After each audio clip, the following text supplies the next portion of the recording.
Complications of IV therapy. So we finished peripheral IV therapy, which are short peripheral catheters and the midline catheter. And then we explored the 4 central lines, which are namely the non-tunneled central line. We also have the tunneled central line, central catheter, and then we had the PICC line, and then finally the implanted port.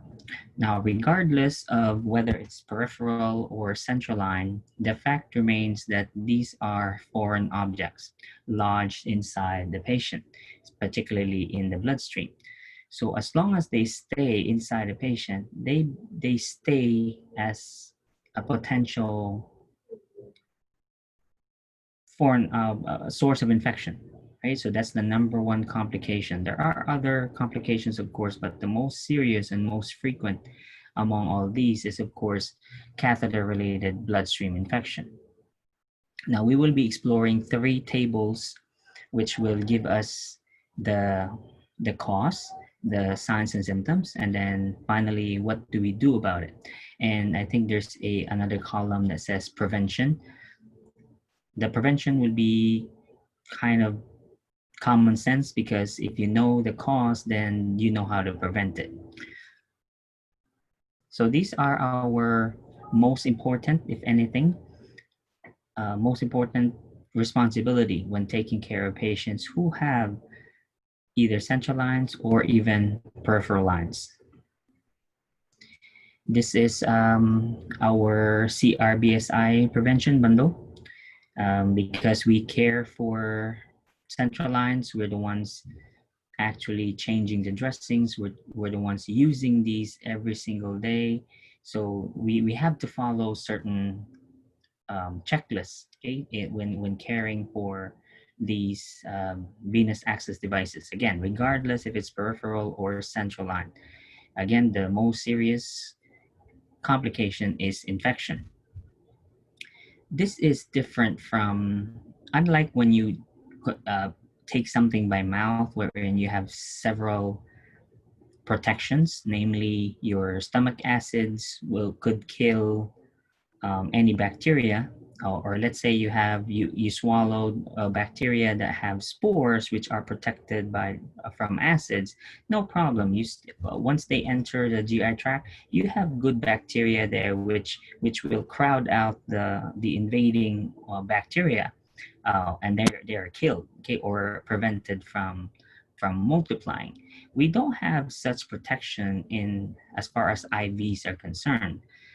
With the exception of the tunnel catheter, wherein we had that cuff, we had that Dacron cuff, which contained the bacteriostatic solution, which will help retard the bacterial growth. But that was the only one. For all others, the short peripheral catheters, your PICC lines, your non-tunneled, and even your implanted port, there are no such protections. Meaning, as soon as the bacteria or any other organism enters, they have free access to the bloodstream and they can go anywhere they want. So therefore, our most important responsibility is to prevent it in the first place. So you can read, I'll let you read table 13-2 on your own. They're really simple. So washing your hands, maximal barrier protection. The standard now is either 70% alcohol, or the better protection is chlorhexidine. Chlorhexidine, there's over the counter. You can buy chlorhexidine at any pharmacy. It also comes in soap if you're that crazy. It comes in, I believe, 2% chlorhexidine solution. It comes in a liquid soap. Doesn't smell bad. You smell pretty clean, actually. The important thing here is when you're using it, there has to be friction though. When you're wiping, either with alcohol or chlorhexidine, the key there is to really scrub with using friction. Okay, don't wipe anything that you're disinfecting lightly. Okay, don't wipe it like you're wiping a baby's butt. So you really scrub the surface in order to remove any debris there. All right, when you do use them, otherwise they're not effective. So 3 tables, 13-3 and 13-4. Come on. But just a little bit of 13-4, particularly only one actually. Yeah, only one for 13-4, and then for 13-5, I have only one.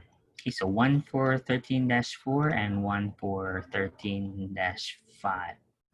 So let's begin with 13-13 because there's a few here. Okay, so let's start with local. Local meaning they have not reached the systemic circulation yet, meaning the complication is in one area. Number one example is infiltration or extravasation. The difference between the two is really related to the fluid that has infiltrated. In both conditions, the IV access, so this one only occurs in usually a peripheral line, either most commonly a short peripheral catheter. Sometimes it can happen with a midline, but rarely. Usually it happens from a short peripheral catheter.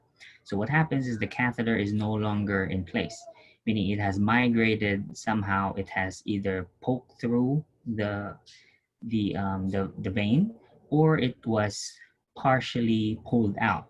Okay, meaning it's no longer, in either case, the catheter is no longer inside the vein. So whatever fluid you're infusing is now leaking into the surrounding tissue around the subcutaneous layer or wherever that catheter is. So as a result, we call that infiltration. So there's leaking of fluid. The main difference again between infiltration and extravasation is what is that solution that is leaking around there. If it's some harmless fluid, non-vesicant specifically, like typical IV fluids, some common antibiotics, they're not vesicant. Okay, they don't destroy tissue. They're not harmful to your cells. So as a result, there's really no major damage there. um, Here are the causes. So all you do is just, of course, you once recognized, these are the signs and symptoms. Okay, the area looks puffy. There's obviously fluid you can feel under the skin. So therefore, first thing you do is stop the infusion because it's not there, so you can't use it anymore. Stop the infusion and then remove the catheter. But more importantly, again, when you remove any midline or short peripheral catheter, make sure every piece of that catheter is accounted for. And after that, you simply elevate the extremity. So these are measures to reduce the swelling by increasing venous return, and warm or cold compresses given alternately can relieve the swelling. And these are your prevention strategies. Like remember the stat lock that we saw last week. There were pictures on stabilization devices, both for PICC lines and even for peripheral lines. So that's one thing to use to prevent the condition. And again, don't put the IV catheters in awkward places like areas of joint flexion, because those areas that where the patient moves a lot. So those are the frequent sites that will cause infiltration because they're not stable. Okay, there's always constant disturbance of the catheter, so there's a high tendency for it to infiltrate. Like I already said, extravasation is infiltration, but the problem here is the fluid that is now leaking around is very harmful. It is called a vesicant. Examples of vesicant are aminoglycosides, those antibiotics that end in mycins, vancomycin, amikacin, gentamicin. Those drugs are very irritating, so they can potentially damage tissue. Number one example are chemotherapeutic agents. Now, usually chemotherapy is given through a central line. However, there are instances wherein the doctor will order it to be given through a peripheral line, a large peripheral line. And in those cases, really, those are the most harmful complications of giving chemotherapeutic agent through a peripheral line. So it's basically infiltration, but again, because the fluids are harmful, it's called extravasation. And these are your signs and symptoms. However, after several days, because of the tissue damage, the area will turn black. Okay, and then the doctor will have to debride the area. Debridement meaning will surgically remove dead tissue, and then it will take um, a long time to heal it. 1 to 2 weeks is nice if it heals in 1 to 2 weeks, but since these are large wounds, you have an open wound, they can get infected, and then that will be another complication, and it may take longer to heal the infection now. And these are your actions once you suspect that there is extravasation, because this is the amount of damage is directly related to the amount of fluid that extravasated. Meaning the sooner you catch it, then the less fluid leaked around the tissue, so there will be less damage also. So it's directly related to the amount, how much of the vesicant solution was infused in the surrounding tissue. And here are your prevention, same as infiltration. Any question on the first two? All right, let's proceed with phlebitis. Now, the fact that the catheter is in there, the bigger the catheter, the more likely there will be phlebitis. Phlebitis is inflammation of the vein. Now, think of something like if you insert something big into a small tube, okay? Meaning the size of the catheter is a snug fit against the vein. So of course, in tight spaces like that, there will be difficulty of not only the red blood cells squeezing through around the catheter to pass through the vein, but also your platelets. So this constant rubbing of the catheter against the intima layer, meaning the endothelial surface of the vein, can cause inflammation. Okay, so that will cause phlebitis. So these are your symptoms. If it's superficial, which is most likely what will happen because the veins we're using are superficial, we can see them. So when they're inflamed, of course, you will see a red streak running along the course of the vein. So it's easy to see. Plus, the patient will complain of pain. They will not stop calling you about the pain because it is very painful. It will really bother the patient. So just like infiltration and extravasation, there's only one thing to do: remove the catheter and provide comfort measures. And these are your prevention right here. Okay, so pretty much don't force a large catheter into a small vein, right? So choose the smallest gauge required. Don't go for a large one unless you really need it. Okay.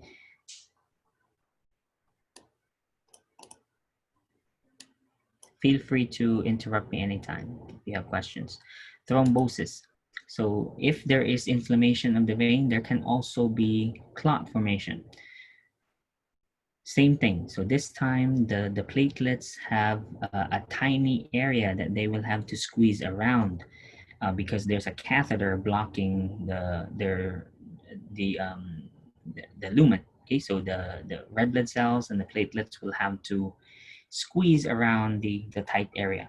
So that can activate platelets, especially if the insertion is quite traumatic, meaning it took you a long time to start the IV, so that could cause damage around the intima layer, causing clots to form there. Because platelets are activated and then they stick, and then another platelet sticks, and then next thing you know, you have a blood clot. These are your signs and symptoms, and these are your actions. So stop, and then the same thing, you remove the catheter.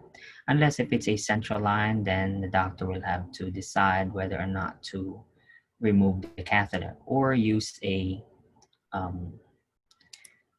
agent to dissolve the clot, which is usually alteplase, a small amount of alteplase to dissolve the clot. And these are your preventions.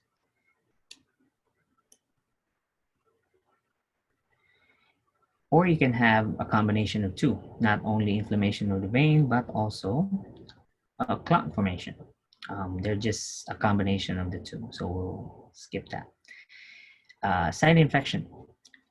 This is caused by break in the aseptic technique, meaning you did not follow the checklist listed in 13 dash, what was that checklist again? Table 13-2. Okay, so you violated that. You didn't wash your hands, or you contaminated your equipment, or you did not scrub the skin properly during insertion, or you contaminated your equipment, right? I remember the example I said last week wherein you may have encountered a phlebotomist or a nurse wherein after they cleaned the site, they touched it again because they just needed to touch it. They felt like they couldn't hit it unless they touch it. So that's a number one example of a break in the sterile technique or aseptic technique. You're lucky if this thing stays local. Okay, so we're not happy, we're not thrilled, but at least it's better than a systemic infection. So as long as it stays local, you see these signs, keep it like that, right? Treat it early, take care of the wound, the infection. Just be thankful that it's not systemic. Okay, it hasn't entered the bloodstream. And these are your actions. So you care for the site. Either way, they have to be removed though, because if you remember what I said last week, these things are foreign objects, meaning once they get infected, your body will not send white blood cells to fight whatever's growing on the catheter. The reason is the catheter is a foreign object. So of course the body could care less about, who cares if that's infected? That thing is a foreign object anyway. So the body will only fight it once the infection is now inside the body or is somewhere else, in a normal cell, which is pretty much too late. Okay, so if we suspect local infection, then that catheter, whether it's a peripheral or a central line, that means that's already contaminated. It's already growing something, so they need to be removed. And here's your prevention. Questions? Still no questions? All right, I think that's it for table dash 13. So we have how many? 1, 2, 3, 4, 5, 6. Right, so that's for 13-13. We have one in table dash 14. I'm just testing the common ones. Okay, there's really no need for to study the all 3 tables. Okay, so table 13-4, this is it, catheter embolism.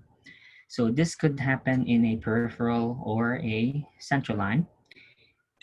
So a piece of it breaks off and is now a loose embolus. And who knows where it can lodge. Yes, of course, it's dangerous because this is a solid object which can occlude any vessel, potentially a coronary artery, a pulmonary artery, or even a cerebral artery. So causing a PE, MI, or a stroke. So that's really important that when you remove catheters, when you discontinue catheters, that you account for every piece of it. the cause is really during the cause is really during the insertion. In the case of a peripheral catheter, it's when you repeatedly um, push or advance the needle back after you have retracted it, meaning after you have pulled back on the needle. When you push it back in, it's that's really one of the common causes that you tend to tear the tip of the catheter, and then before you know it, it's already um, broken. And plus during removal, where we're not careful when removing it, and then the piece finally broke off. Same thing also with a central line. In the case of a central line, it's really on the flushing. Remember what size of syringe should we use when flushing a central line, which we covered last week? Anybody? 10 ml. It should only be a 10 ml or larger. When you use a 3 ml syringe when flushing a central line, that exerts so much pressure. It exerts so much force against the catheter wall that it could potentially rupture it. Once ruptured, now you have several pieces of the catheter potentially becoming emboli and just circulating in your bloodstream, waiting for a chance to cause problems. So you know the causes, then you know what not to do. And of course, this is embolism, so there will be signs of um, I mentioned the three, so the patient could have an MI, a PE, or even a stroke. So depending on where that piece of the catheter ended up, then there's your signs and symptoms. And of course, when you see it, then that's an emergency. You call rapid response. If you're able to do this, so let's say you have just discovered that the catheter broke off, a piece is missing, you can do a tourniquet in an emergency until the doctor comes in. And then we'll find it because most catheters, especially central lines, have radiopaque lining on the catheter. So they do show up on x-ray. And these are your preventions. Then finally, last one, 13-5, we'll only do CRBSI, which was already in table 13-2. All right. So these are your causes. So it's really nurses, okay? Nurses like us who do not um, follow the checklist listed in table 13-2. We violated or we did not follow standard central line care. We did not follow basic hygiene. And then now we have introduced the infection. So this is worse than the local site infection we discussed earlier under table 13-3. So this one, the infection now has entered the bloodstream and is now systemic. Depending on the organism that we introduced will determine the outcome. So if it's something minor, a common bacterium, it's easy to treat. But what if it's MRSA or any other multi-drug resistant organism? Then the patient's prognosis might be poor, right? And then who caused it? Who caused this thing? Us. All right, nurses caused this, right? And then we swore not to do this. When we take the oath, when you guys do your pinning, then you take the nurse's pledge. This is exactly what you say, that you do not knowingly administer or commit something that will cause harm to your patient. And yet this is exactly what happened in this instance here. Okay, so we violated that sacred pledge. And that is it for chapter 13. Any questions?